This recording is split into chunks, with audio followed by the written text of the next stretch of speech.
or you can, to useful resources or to references that we're speaking of. And how about we just kind of say hello to each other? I'm Eliza. I'm from Nevada County Arts Council. I'm Executive Director. I'm so pleased to welcome you all today. Would everyone just like to say their first name and, if they wish, to share whether they're representing an organization or not, just themselves? But why don't we start with you, Jessie? I'm Jessie Locks, and I run the Nevada City Film Festival, and I sit on the board for Nevada County Arts Council and Sierra Gold Parks Foundation, and also the Nevada City Chamber of Commerce. My goodness. Yay! Okay, Yeah. next. We need to do this quickly because more and more people are joining, so leap on in, everybody. Right, I'm Catherine. I'm with the Nevada County Arts Council Board as well, and I'm on the Grass Valley Chamber of Commerce Board. Great. Thanks, Catherine. And I'm Joanne. Oops, sorry. We're writing over each other. I'm Cassie Robertson. I'm with the Nevada County Arts Council Board, and I'm also representing the Friendship Club. Perfect. And I'm Joanne Marie. I'm on the Nevada County Arts Board, the Literary Chair, and I'm on the League of Women Voters. Oh, neato. I'm Jennifer Stontenner. I own the Mountain Forage with my husband here in Truckee, and I'm on the Truckee Arts Alliance Council and Advisory Board, and I have some other board positions too, but they're not exactly related to the arts, so I'll leave those off. Great. I'm Jenny Darlington Person with Music in the Mountains. Hi, Jenny. Hi. Sarah Smith with Truckee Arts Alliance and Truckee Cultural District. And I love, by the way, I love Michelle Amador's suggestion that each of us can pick somebody who hasn't gone yet. So how about you, Kat? Okay, thanks, Sarah. I am Karen Terry, known by Kat, and I have Tangled Roots Writing. I'm in Truckee. I'm also an instructor at Sierra College.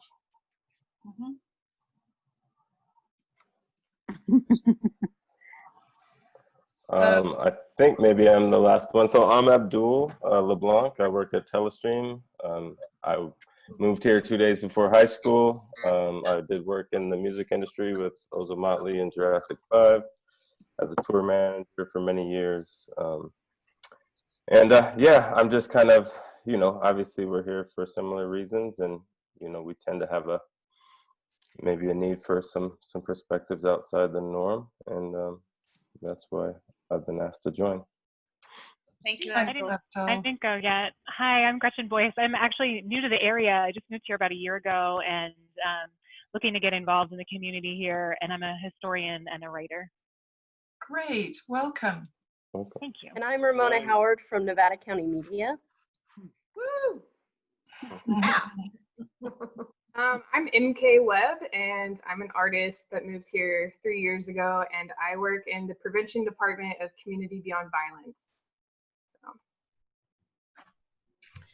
Hi, my name's Eve Diamond, and I work with Eliza for Nevada County.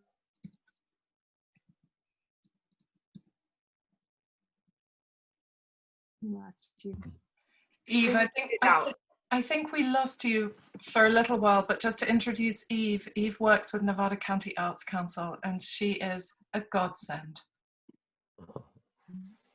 My name is Ellen Reynard, and I'm not quite sure what my relationship to the Nevada County Arts Council is yet, but anyway, I'm here for myself at the moment.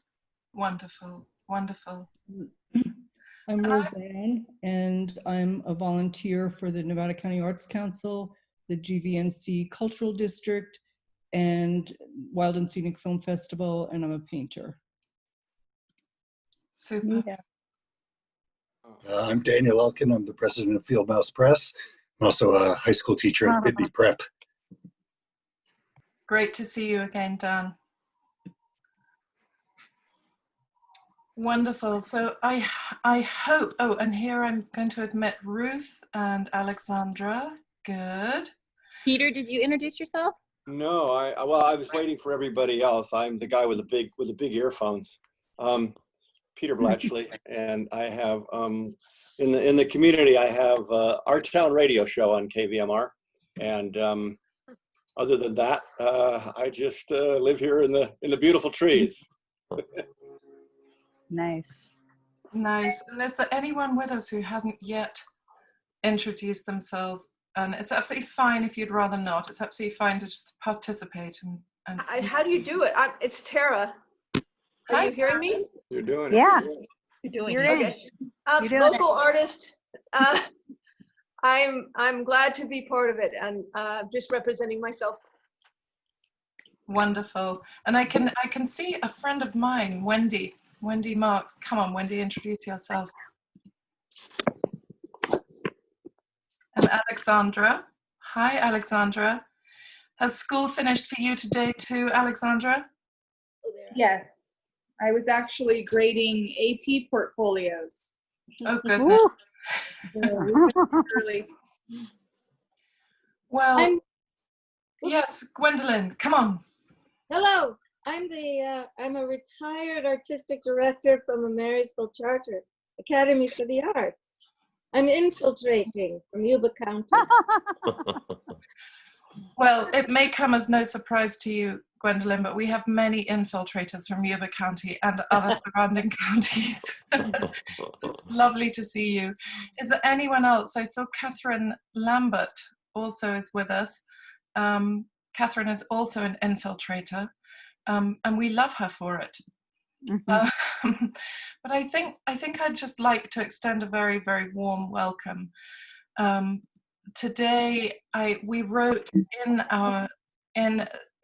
the narrative part of our description for this event, where normally we meet just to be together.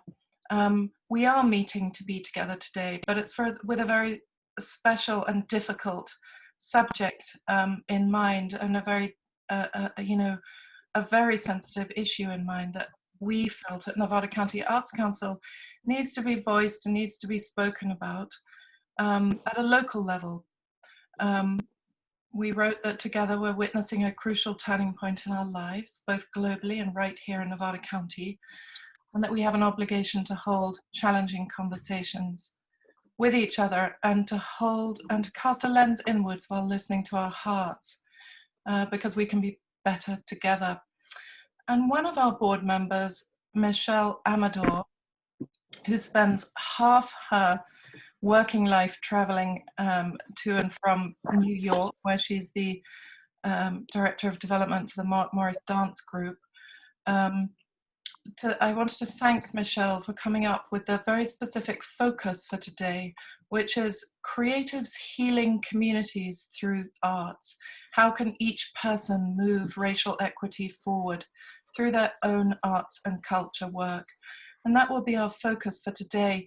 Michelle, would you like to sort of take it for a moment from here and just share a little bit more about how you feel about that? Yeah, I mean, I think, I am an artist and I'm an arts administrator. And Michelle, speak a little bit closer. Thank you. I'm an artist, I'm a musician, a singer-songwriter. I'm also have been an arts administrator working, for arts nonprofits for, I don't know, a long time now.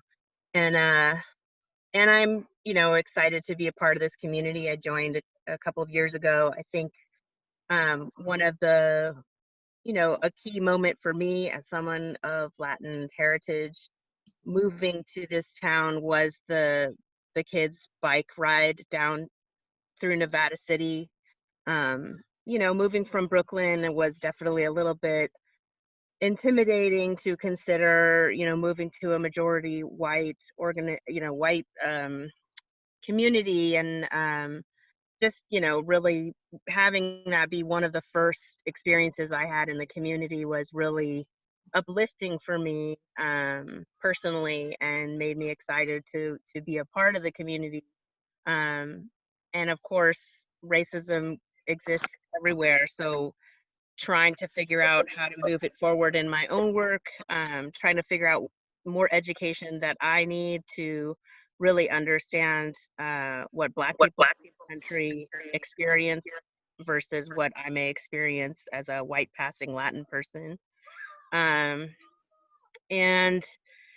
also just participating in when COVID broke out, all of the arts and cultures in New York gathered together on this phone call every day at noon, at noon in New York, or 3 p.m. Culture at 3 is what it's called.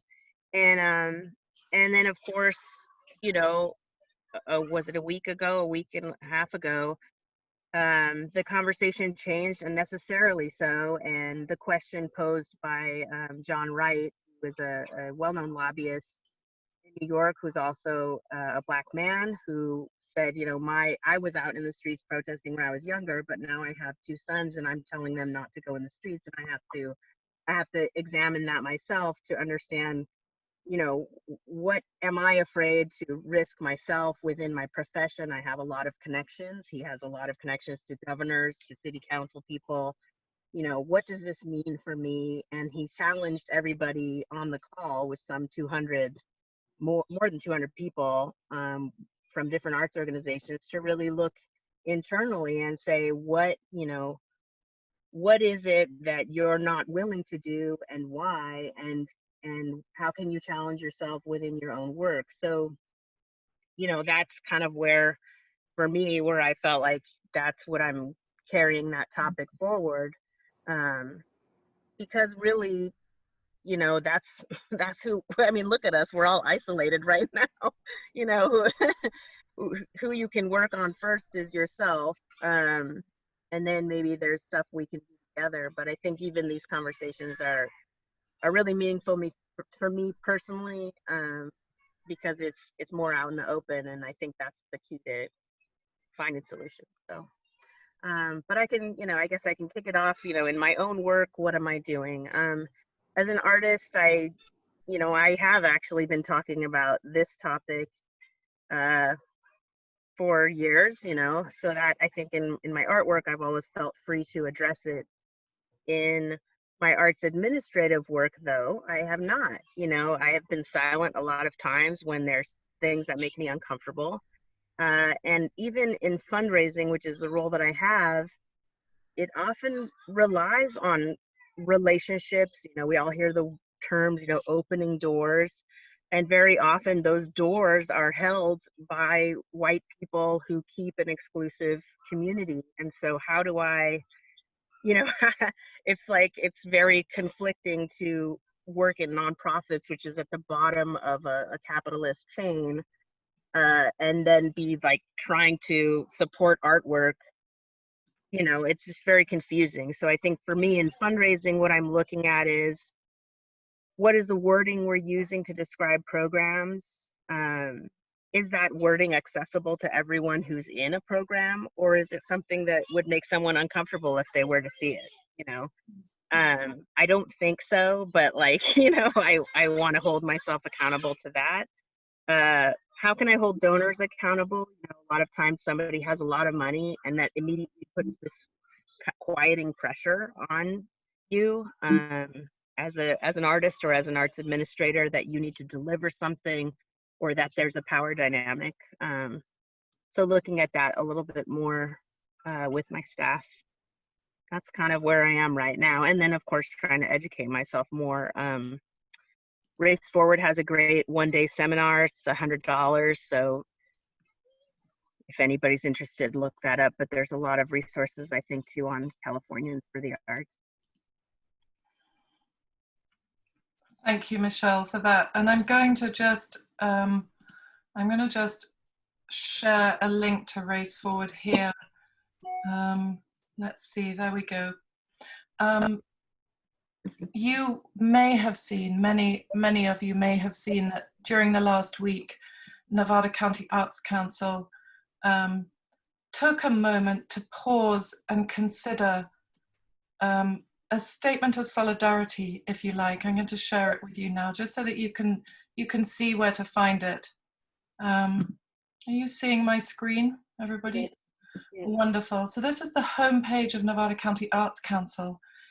And usually I start by saying, here are the resources for our creative community for COVID-19. But today we'll start with cultural equity, our statement of solidarity, just so that you know where to find it in case it's helpful for any of you.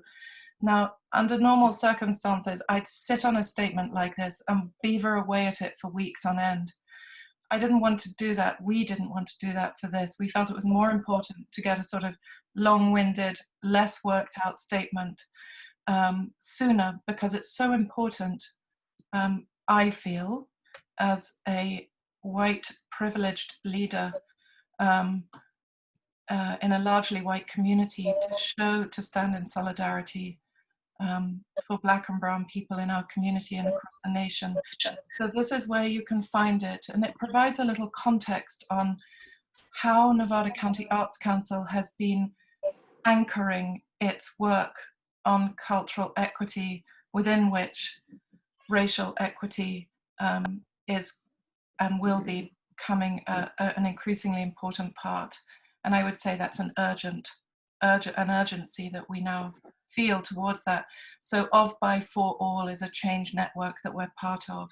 And you can see, I won't go through it now, but later perhaps you can look at some of our work. And then also we encourage you to come forward with ideas of your own in terms of partnerships. But I just wanted to show you that.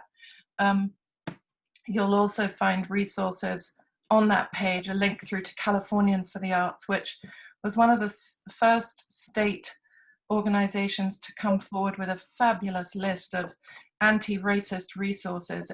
It's incredible. Even before the State Agency for the Arts, California Arts Council, came out with its own statement. But it does feel like, just to echo what Michelle says, a moment where we are not silent and that we do speak up. Does anyone have any more thoughts along those lines?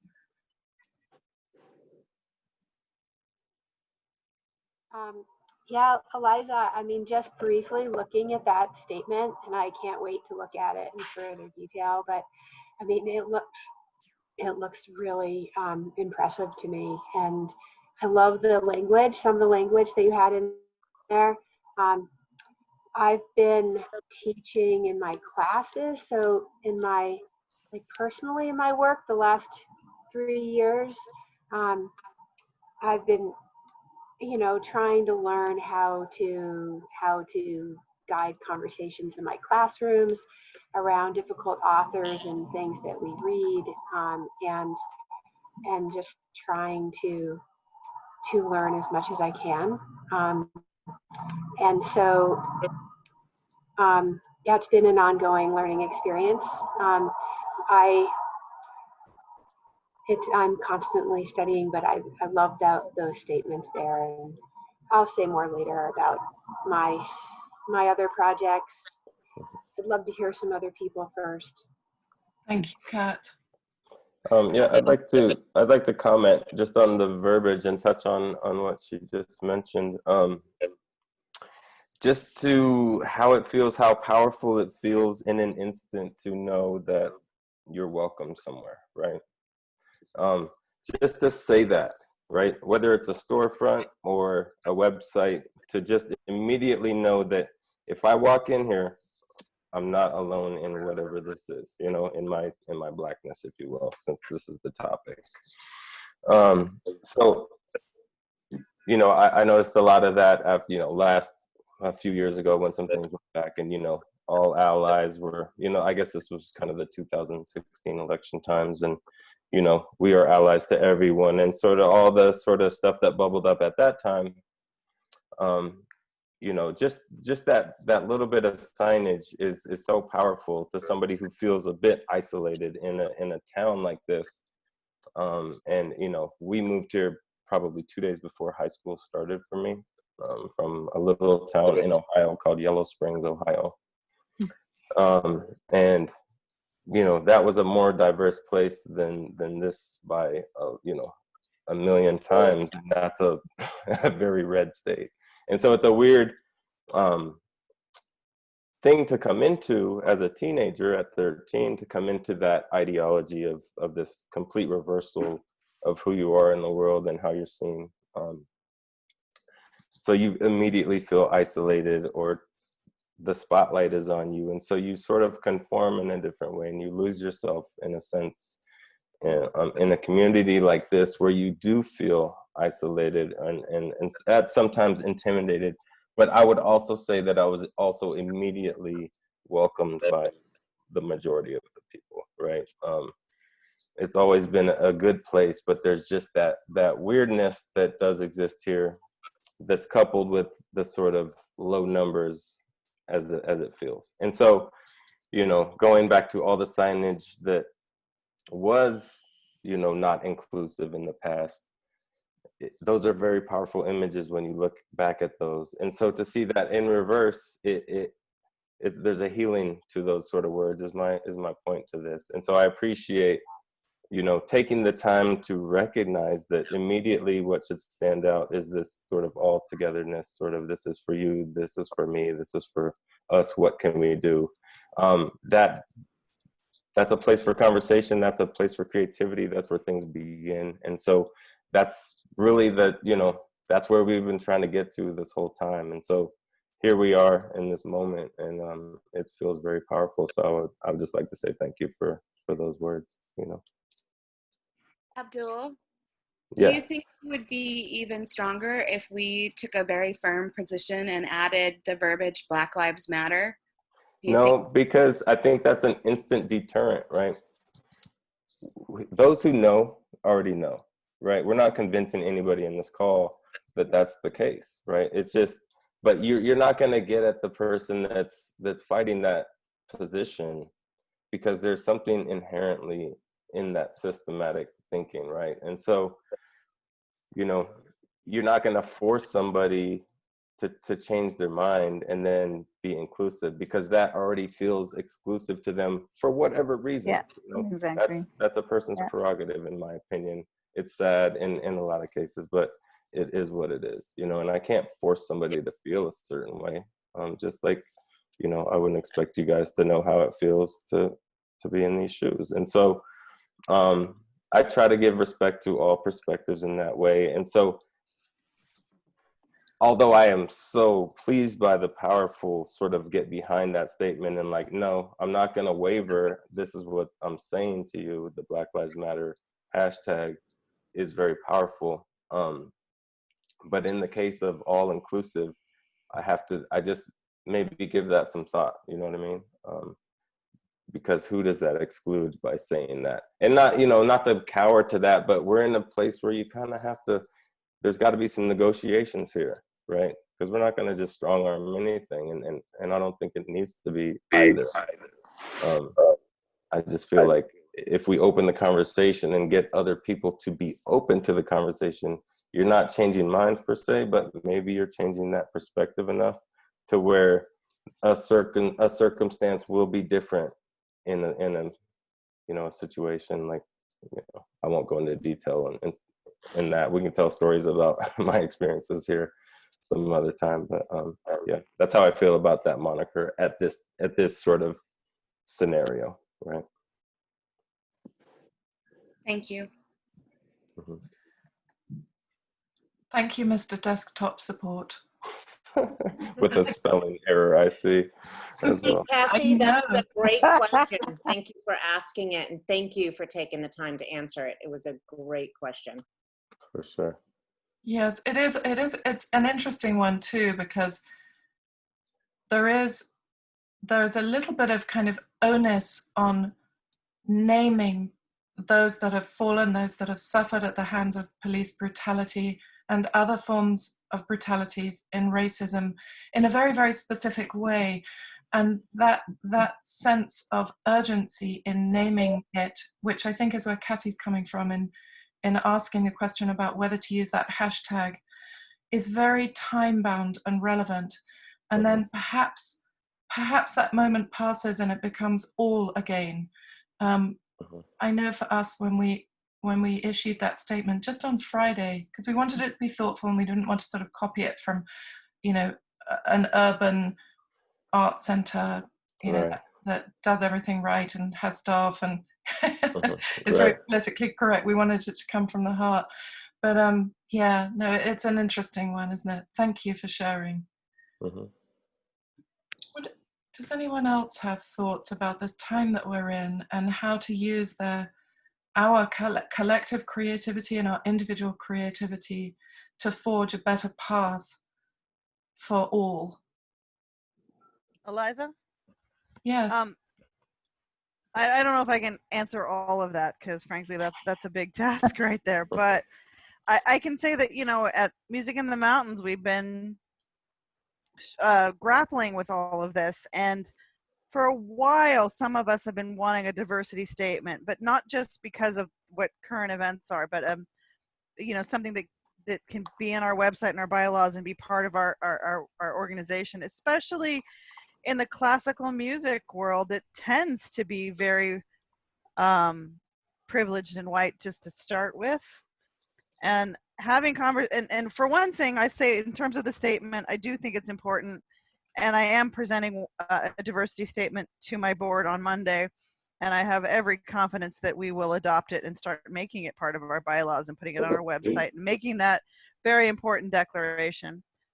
But as I was talking to our artistic director, we both had the sense of, you know, put your money where your mouth is. You know, it's great to make a statement, but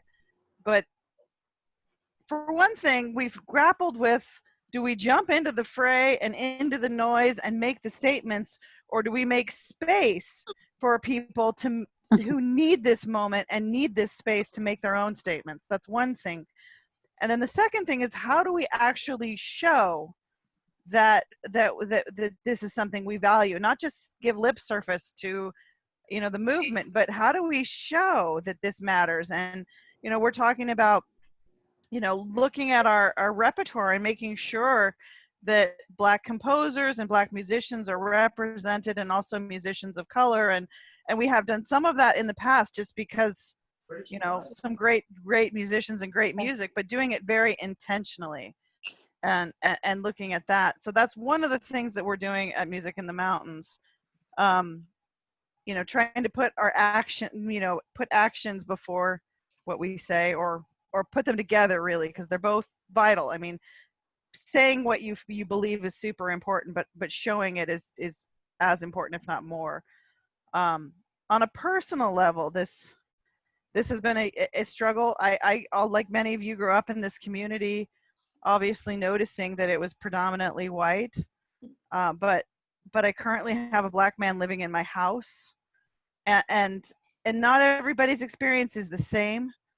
And, you know, he doesn't seem to want to talk about it. He wants to just live his life and go to work, and how do you respect that and wonder if it's not that whole, he grew up here as well, so he's holding on to all of that, you know, and making space for that and letting him experience this how he experiences it, but also wanting to be supportive. And frankly, it's new to me, so I have no idea. For anybody who doesn't know, it's my daughter's boyfriend who lives with us and has for a little over a year. So I don't know. I don't have the answers, but I'd really like some help. Jenny, on the in response to the organizational, you're thinking on behalf of your organization, Music in the Mountains. I would say, don't let your diligence in making sure that a statement is part of your articles, not articles for incorporated, what are they called, bylaws, hinder you from creating some sort of statement, and then you can adjust it later. But there's nothing like actually saying you're going to do something and making it public to then doing it. At least that's what Nevada County Arts Council have found. It doesn't have to be perfect first. We're going to just make mistakes. I know I sure have. But it feels like you're going in that direction. So yes, telling musicians not to be perfect is hard because it's what they spend every day working on, trying to make it perfect. I think that goes in general for all artists. Yeah. So Eliza, can I? Peter. Can you hear me okay? Yes. Okay. I just wanted to put out, because I love what everybody is saying, and I think the points are really, really well taken. And we are, entering into this new world in all ways. I mean, from what's been going on socially and what's been going on medically. But we had to put out a statement at the Morrison Hotel Gallery. We had to put out a statement to all of our subscribers and members and our 138 photographers and everybody all over the world that we deal with.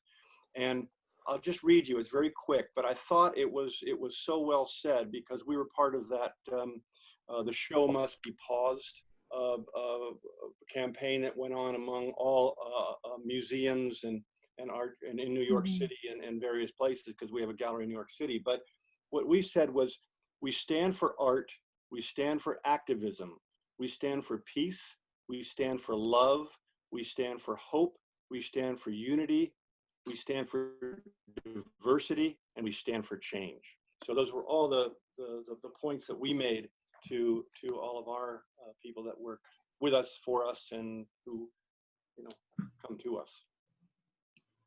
Nice. Mm-hmm. Really nice. Peter, that was really great. It's so funny when you're the one sort of hosting a Zoom call, because you're sort of almost lip reading to see who's just about to become active in order that you can respond accordingly. So, so I think that's what causes all the little pauses.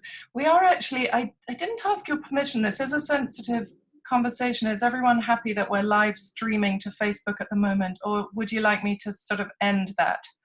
Are you okay with it as it is? Personally, I feel it's great that other people can see that we're having this conversation. How do you feel about it? I'm fine with it. Yeah, I mean, as long as the comment section is yeah. As long as I don't have to see any porn. Great. Keeping it real. So I'd love to hear from, and actually, Abdul, maybe I can challenge you with this too, just to, keep in thinking about our theme for today. How can each one of us use our creative practices, to move towards a more equitable future, particularly in relation to racial justice? Possibly others among us don't actually know that you may be sitting behind a support desk, but you've got some serious stuff going on in the arts world. Can you talk to that a little bit? I mean, I kind of just jumped into that by default, right? My mom's a super hippie from Massachusetts. My dad was a saxophone player from LA that moved to Boston to go to Berklee School of Music. And so I was born in, the jazz scene, and I just sort of, it was all crazy, right? My dad was playing with Cecil Taylor and these sort of avant-garde, sort of altered states, if you will, forms of jazz. And so I just grew up in a very eclectic, open sort of situation. And so it was never a thing growing up. But, then my sister's dad, he's Buck Owens' drummer for all those years. So I've just been around the music situation forever. I met a guy in college when I was in San Diego, who's my best friend to this day, one of them, named Dan Dalton, who's a manager in the music industry, currently manages Damian Marley. He was Jurassic 5's manager, and then Jurassic 5 kind of was, partly in the role into Ozo Motley, and they got signed to a label that Jurassic 5 was involved with. And so those two groups, the long-winded answer is they're not, well, Ozo Motley was certainly an activist group, if you will. They certainly sang about causes, right? We definitely been into some funky situations in Philly, talking about Mumia. So I've been through all of it.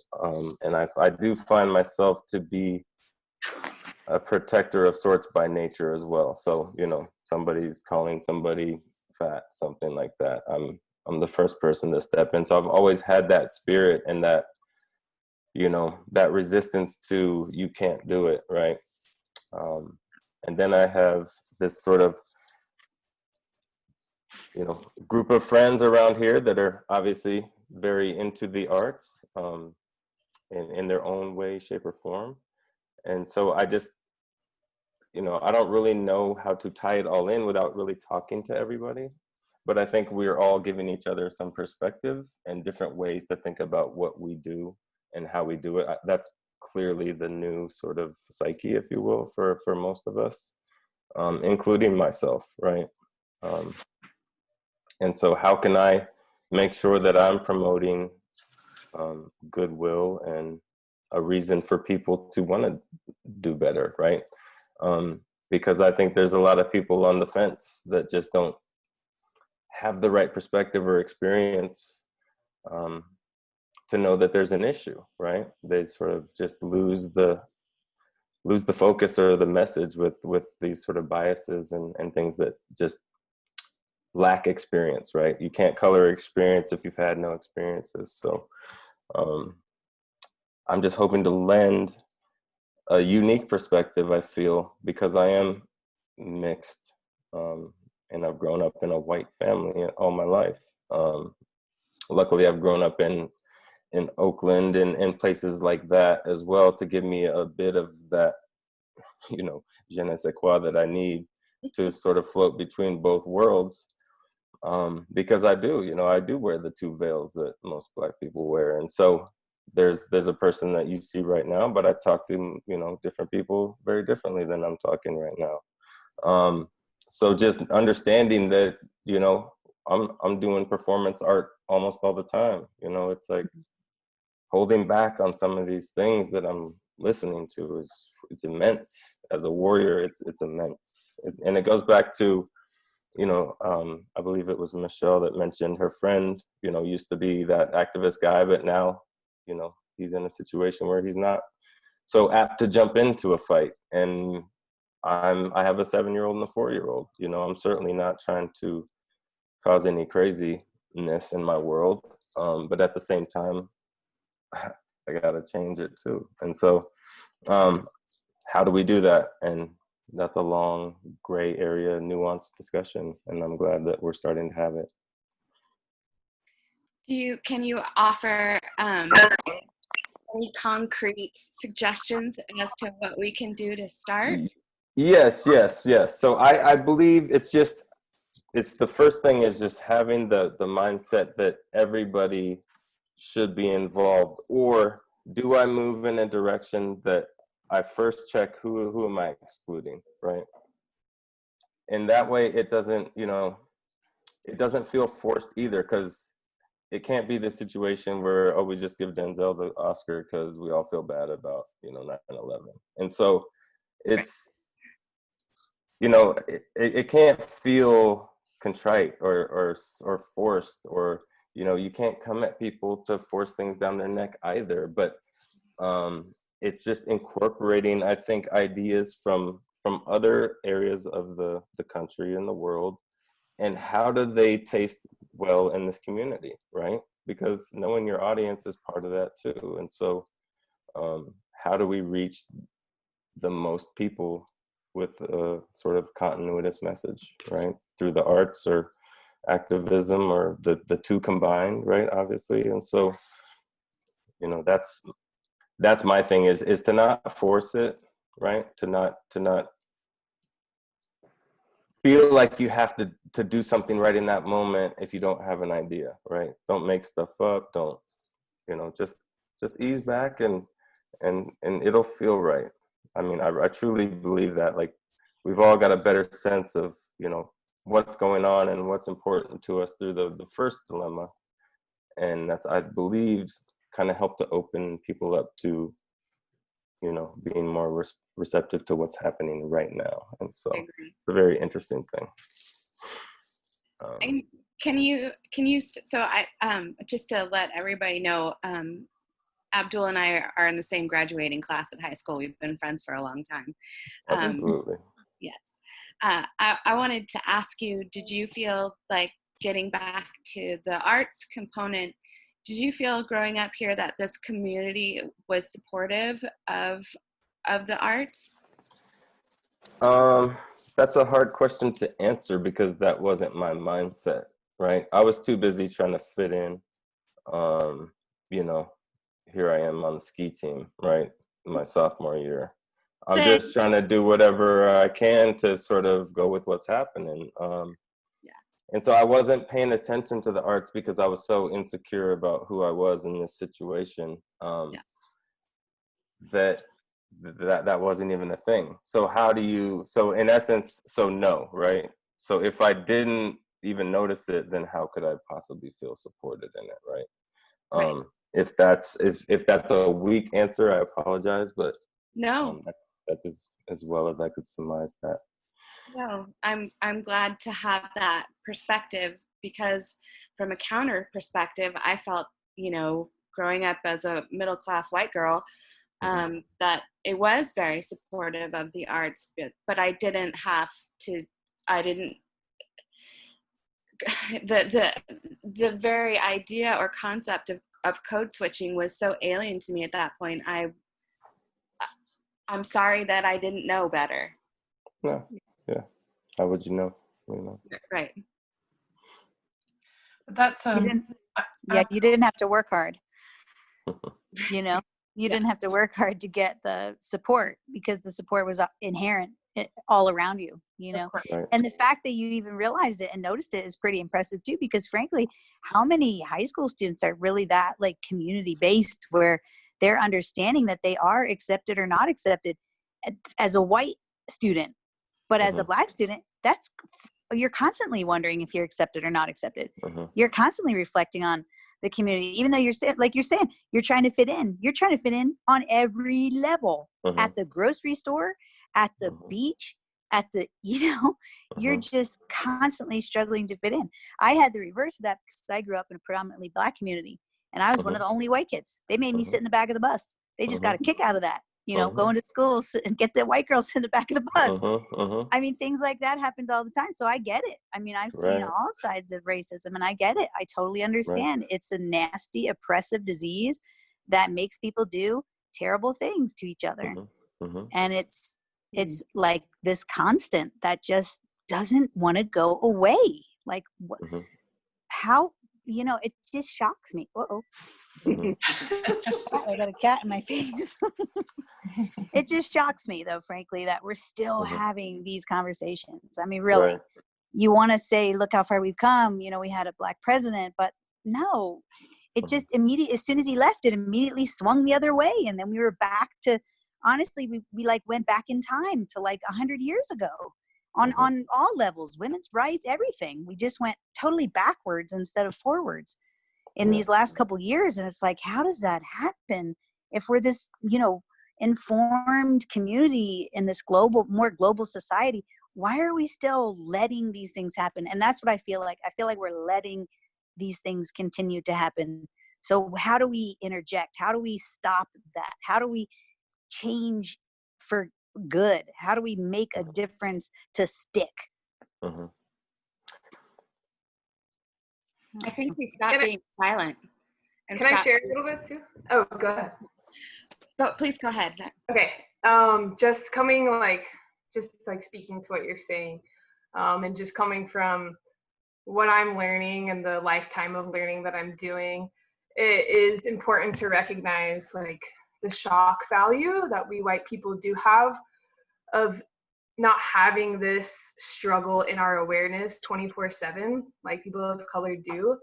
And so, you know, being shocked also is, you know, it hits to that point of humanity, which I think we might all agree on is the way to get through and communicate with everyone, is really tapping into their humanity. But that's a good point to recognize, like, it's frustrating.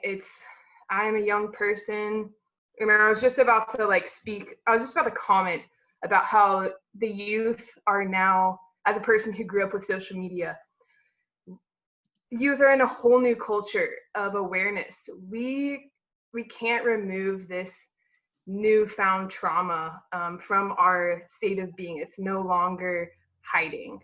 And it's been a long and drawn out covert racism that has kept this going forward. But again, desktop support, I don't know your full name.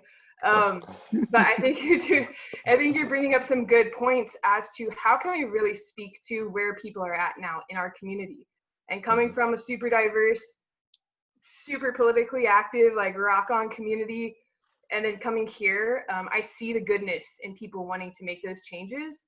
And so I think that's where I see the value of art coming through music, poetry, visual art, to break that barrier, like the privilege barrier, and really tap into people's hearts.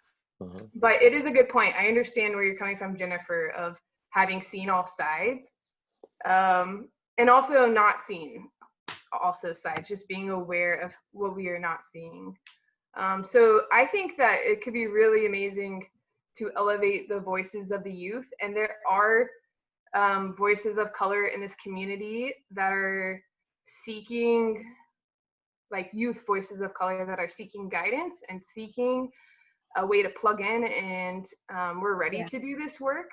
And so, you know, I'm kind of here, 30 years old, in the middle, doing a little bit of like bridging the young and the elder minds. That's why I'm here. But again, I think just being aware of where we are at and meeting people there is going to be so helpful moving forward. But I've just had a lot of humility just in this past week. I've been doing a lot of social work for a long time, but I'm really grateful that the people showing up here now are coming from a place of humility, and I think that is where we are going to move forward. So just want to say thank you for bringing this forward. I look forward to connecting. Thank you.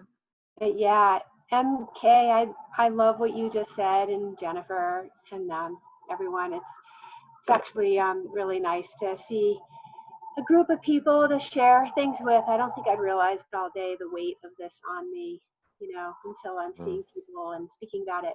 So one thing that I've spent a lot of my work doing is studying the science behind implicit bias and the 180 cognitive biases that the human brain performs with.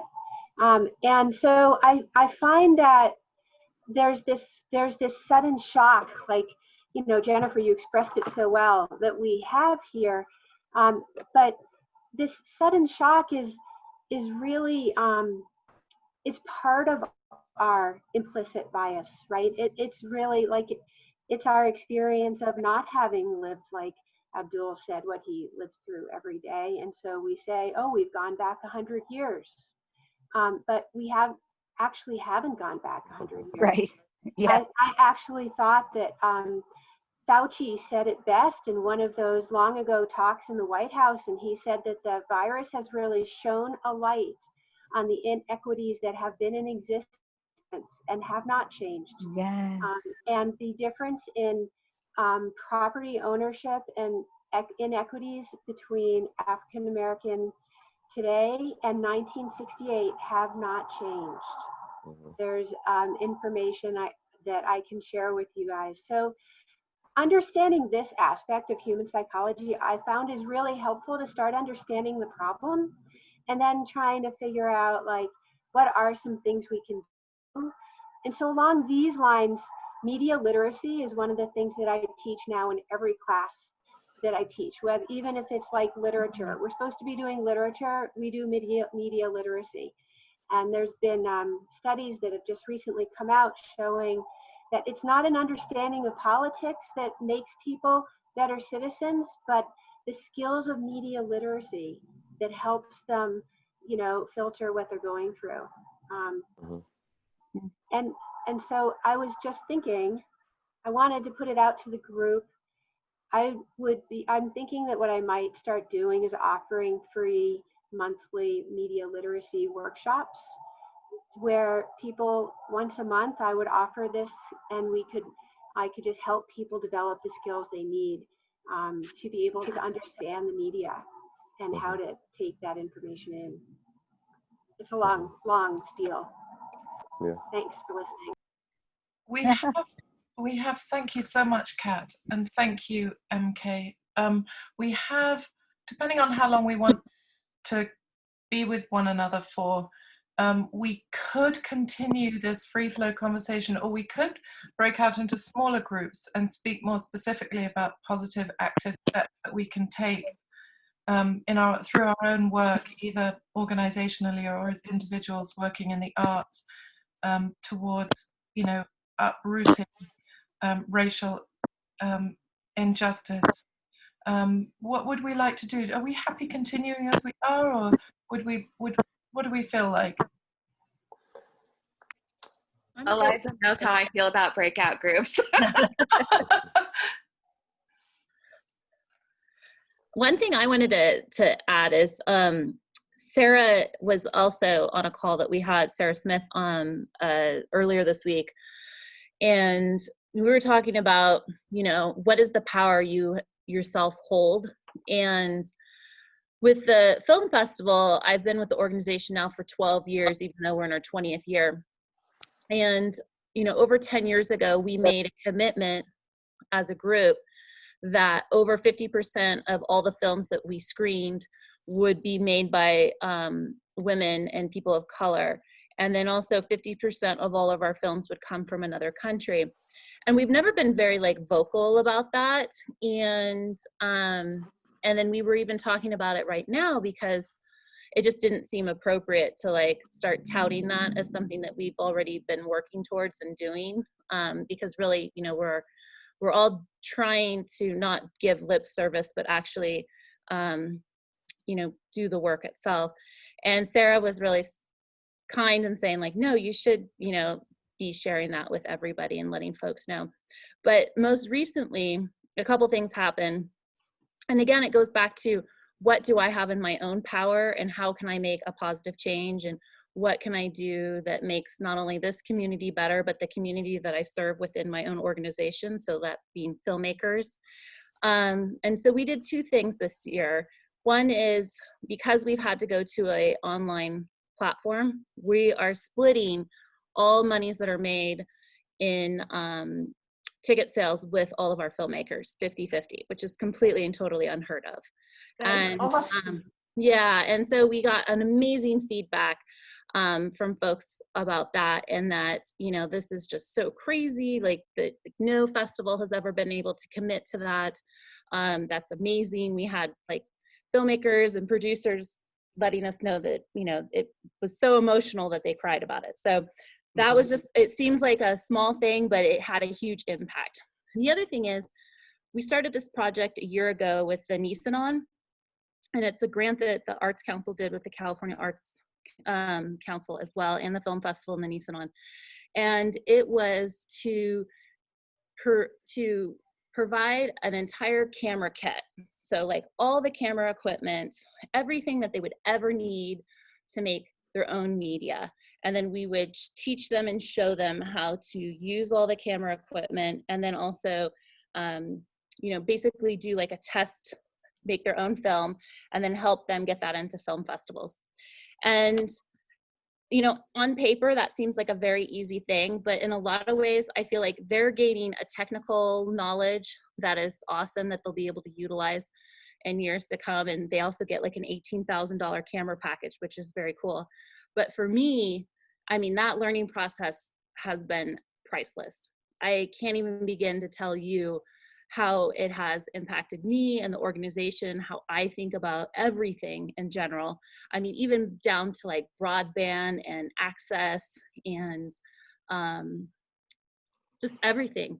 And even my language. Eliza knows this. We did a filmed discussion where I kept stumbling on some of my language, and I felt so vulnerable in that I couldn't get it right, and I kept just using these few words that just really made me sound like such a jerk.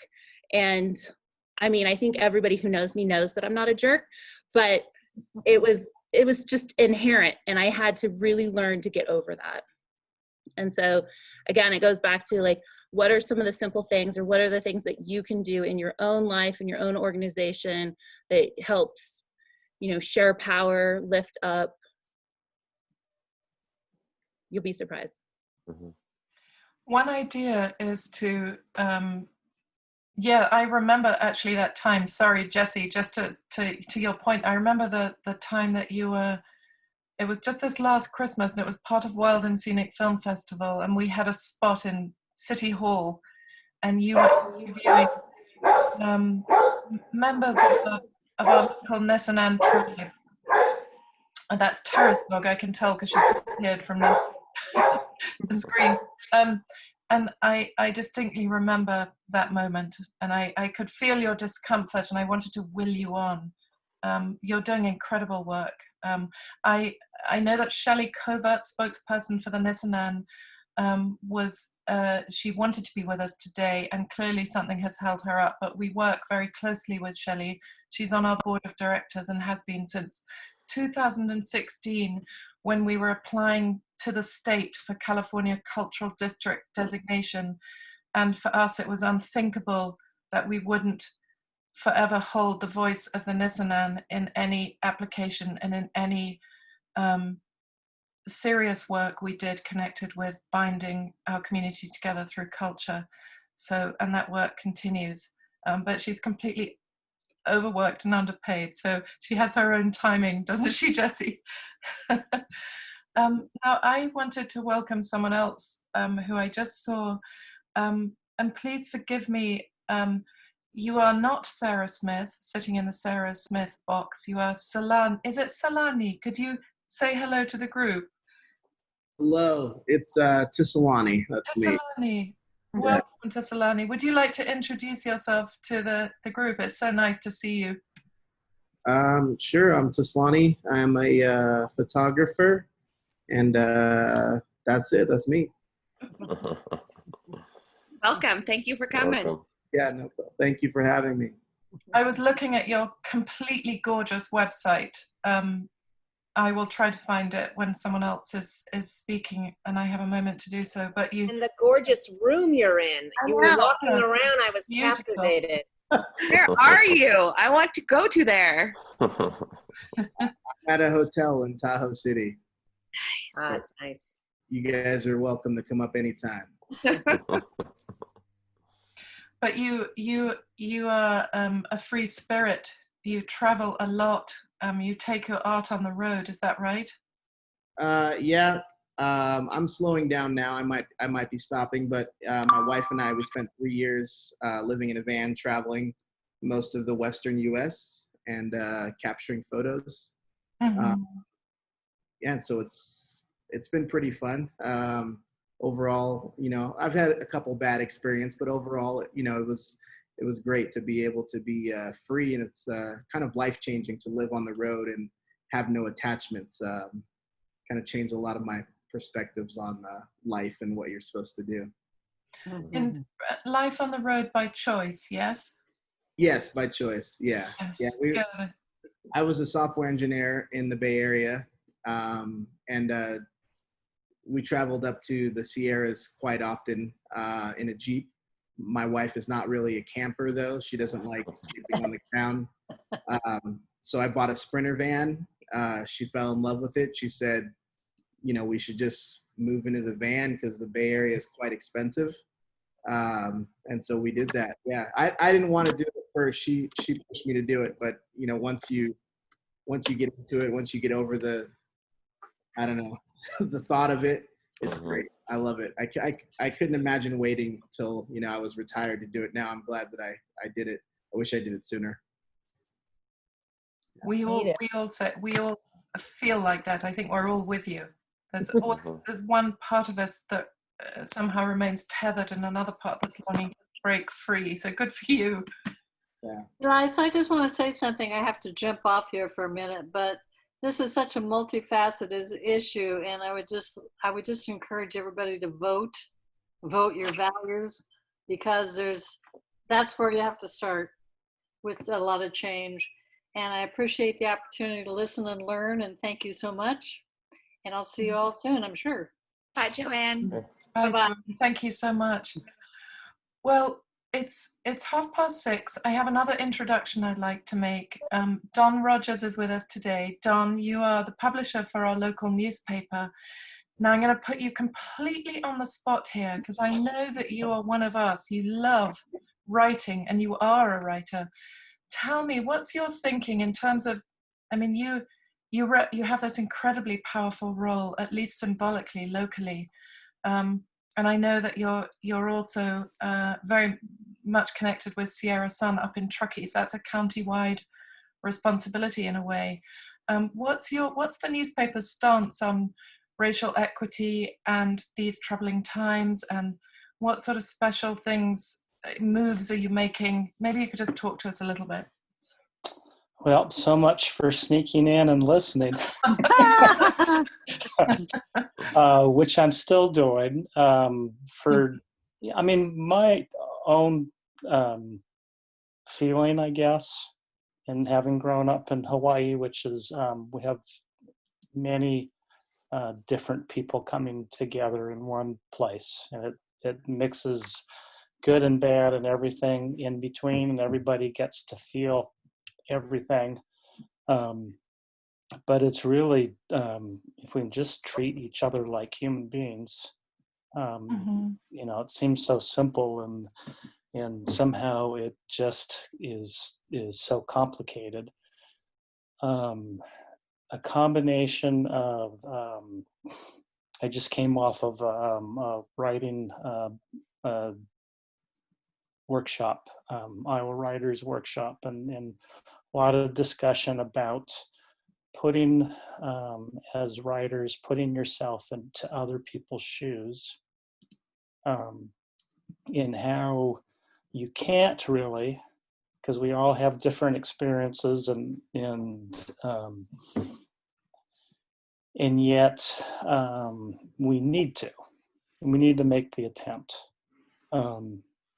And if more Americans could do that, and to just see through just little glimpses through other people's eyes, male, female, black, white, Muslim, all of those, and start to see just I mean, there's a common humanity we have,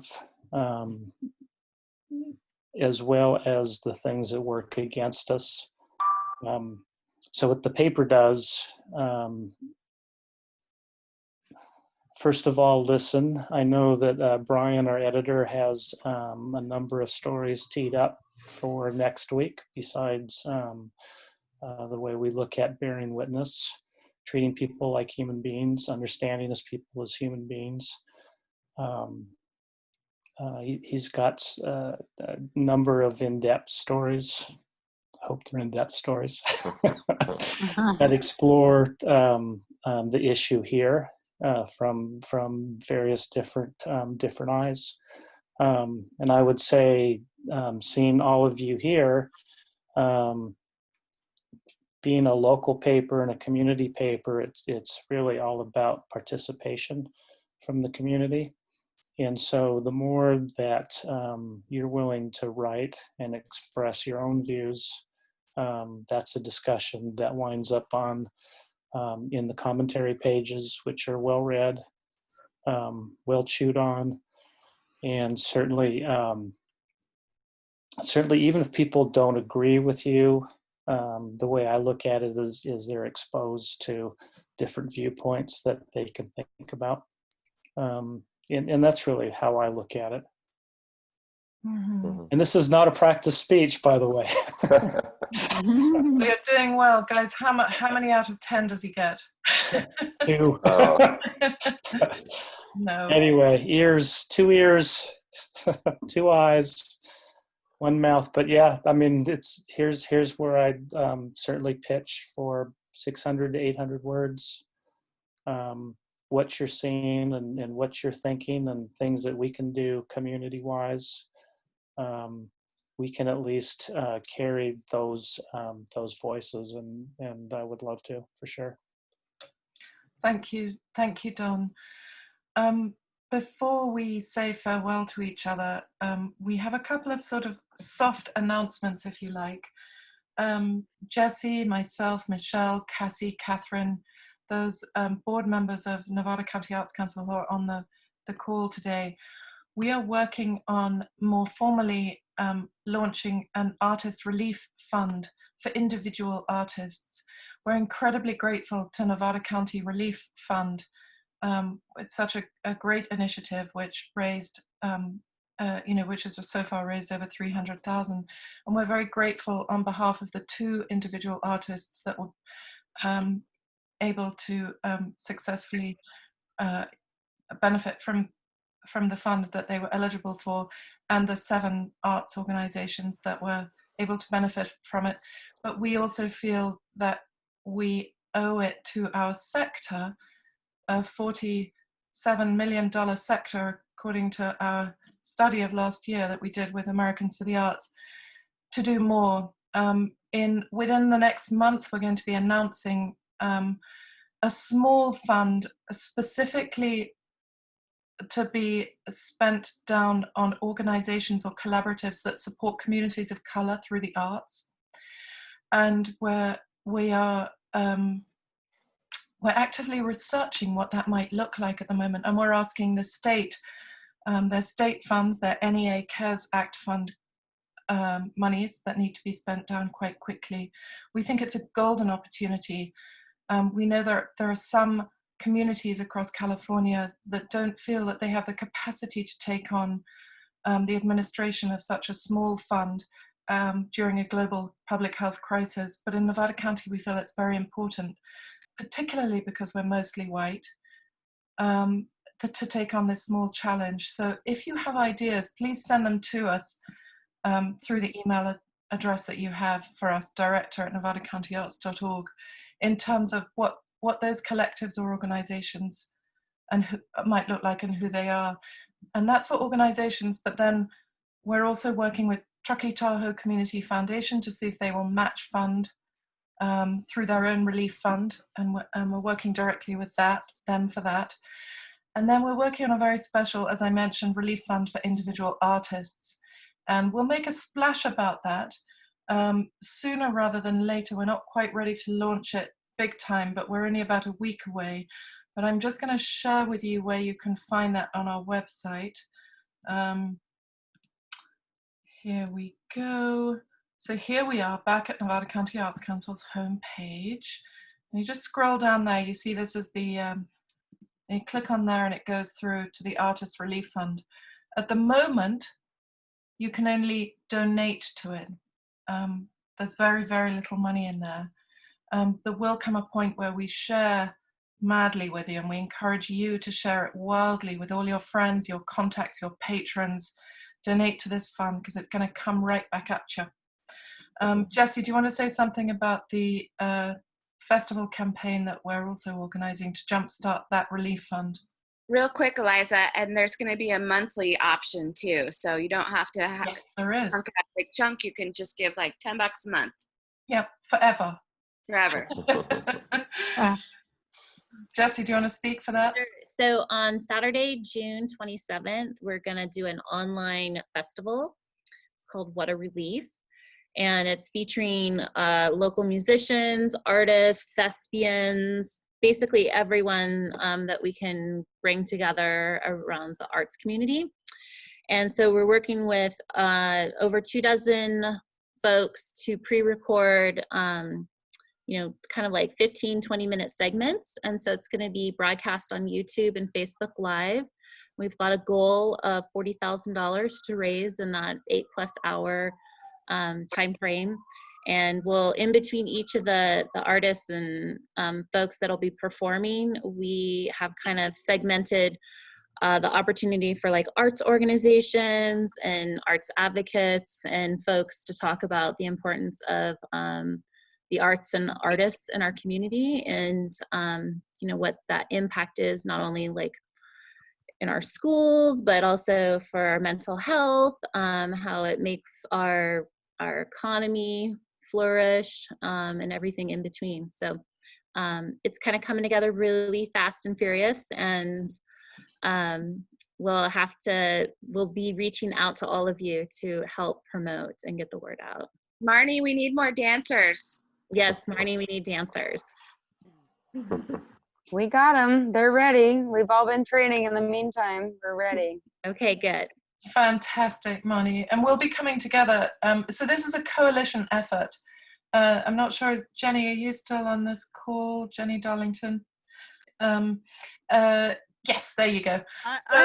I'm here. Yes, wonderful. So this is the individual artist, the Professional Artist Relief Fund, is actually a coalition led by Nevada County Arts Council as a vehicle for the funding and the administration of it. But it's actually a coalition of many different arts organizations, east and west in Nevada County. Music in the Mountains, who's with us today, is also one of that. So next week, Jenny and several of us on this Zoom meetup will be meeting with the executive directors, the leads of organizations across the county, in order to set the parameters for the fund and challenge ourselves and go for it. Mm-hmm. So can I suggest that I share with you everything afterwards from the transcript, because we've got some in the chat transcript from the Zoom call. There will be lots of really juicy links. Would you like to receive those afterwards? Yeah, I think that'd be the best way. Yeah. Great. So I'm guessing it's sort of time to ease out of this beautiful meetup with just a challenge to make space for public comment and any displays of solidarity, creatively or otherwise, towards racial justice and racial inequities. Thank you all so much for joining. Any last thoughts from anyone? If I may, yeah, I'd like to touch on that. And I think Dawn mentioned it earlier that, just participate. I touched on just, earlier in terms of just seeing those words, just knowing that somebody's beside you. It's such a comforting thing, right? It's, and that's really what it is. It's just every time without fail, you say something, you do something, you participate, you help, you notice, and you assist. And so when those things don't happen, there's no room for change. And so here we are, we have this moment. So to be diligent, that's many levels and many shades of the word. And so just be diligent in your own way and show by example. That's what I have to do. That's what I'm burdened to do, because I can't react. I have to show by example and lead by example. And so I'm challenging, those folks here to do that as well, to get in, not a dangerous situation, but certainly maybe an uncomfortable one, and say what's right, because that's half of it, really, to me. I can't speak for everyone that's a Black person in America, but I've had the benefit of feeling love from both sides, and so I have a different perspective there too, which will change as you get into different scenarios. So I just, the beauty of participation is really what I'm loving to see here, that feeling of, wow, I can kind of sit back and there's other people taking these swings. It's a relief, because I'm tired. I'm 48. I've been doing this since I was 13. So, I appreciate everybody's willingness to be in this position, to have this moment. And like I said, go gracefully. I'm not trying to force anything down anybody's throat, because that's not fair either. So let's make those changes. I'd love to see, with regard to some of these, fundings, one idea is, not to have here's a Black art exhibit, but, find local artists from, Sacramento, a little bit further than our typical radius, and bring those sorts of arts, not necessarily music. It doesn't have to be gift a gab at the Center for the Arts. It could be something that we just weren't looking for or checking for, and find the similarities in multiple cultures and promote those types of events, because I think that togetherness becomes the normal, right? And that's where, it's not a process anymore. It's just this muscle memory. To me, that's how I see it, resonating with who it needs to resonate with. And then a quick shout out to Jessie Locks. If you ever question this woman's heart, when I first moved back here in 2006, which I said I would never do when I graduated high school. Same. But here we are, and you know, one of the first weekends I'm back, I'm out at the illustrious downtown Nevada City, you know, Russian roulette evening, and one of the first things that happens is a group of people from town, I won't say their names, but they had a lot to say in a very aggressive, a very violent way. And Jessie stepped right into their faces. I didn't move a muscle. I didn't have to.